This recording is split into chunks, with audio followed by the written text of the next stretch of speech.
आज आपण बनवत आहोत लिंबूचा क्रश. त्यासाठी 7 लिंब घेतले आहेत, व्यवस्थिशीर स्वच्छ धुवून घेतले आहेत, सुती कपड्याने पुसून घेतलेले आहेत आणि त्यानंतर मी चिरून घेतले बारीक आणि त्यातील सर्व बिया काढून घेतल्या.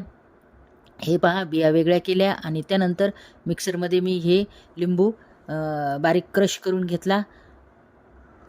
वाटीभर हा क्रश रेडी झाला आहे आपला. आणि त्यानंतर 1 वाटी साखर, 1 वाटी गूळ घातला आहे. नुसत्या गुळाचे किंवा नुसत्या साखरेचे पण करू शकता, पण मी 1 वाटी गूळ आणि 1 वाटी साखर घातली आहे. त्यानंतर 10 मिनटं झाकून ठेवले आणि त्यानंतर घेतले शिजायला.